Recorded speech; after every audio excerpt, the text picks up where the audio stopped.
Hello, church. I'm glad to be sharing with you today. I wanted to share some thoughts about the um, the consequences of the things that we put into our mind or how we shape ourselves. I was reading something really cool from the author and pastor John Piper yesterday that really struck me, and I wanted to share that as a start. He's actually sharing something from a Jewish psychiatrist named Viktor Frankl, who was imprisoned during the Holocaust and was kind of trying to, I guess, get to the root of what would make people do something so evil. And he had a really powerful quote that said, I am absolutely convinced that the gas chambers of Auschwitz, Treblinka, and Majdanek were ultimately prepared not in some ministry or other in Berlin, but rather at the desks and in the lecture halls of nihilistic scientists and philosophers.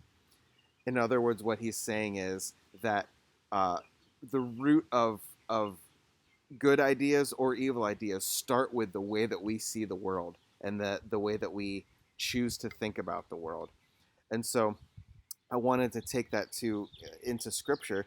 Scripture talks about that quite a bit. In Romans 12:2, it says, "Do not be conformed to this world, but be transformed by the renewal of your mind, that by testing you may discern what is the will of God, what is good and acceptable and perfect."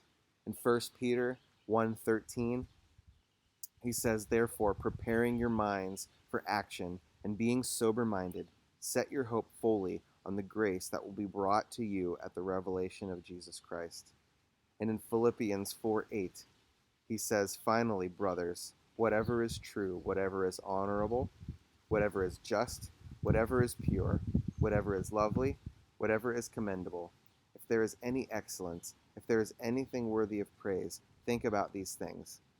And between what I was reading from John Piper in that passage and the man that he quoted, and from these verses, it's just such a great reminder uh, that we got to always be careful about not just the end result of our actions, but what we're pouring into ourselves to create those actions. We are setting up a worldview for ourselves that will ultimately affect the decisions that we make, whether we know or not. And so I just encourage us to think about having a mind that's renewed for Christ and inputting into our lives the things that will allow us to have a mind that is renewed for Christ, so that the fruits of that, whether we're even trying to or not, will be a life transformed by Christ. I hope that's an encouragement, and it's certainly something that was really awesome for me to read and kind of examine this week. Hope everyone has a great day. Thanks.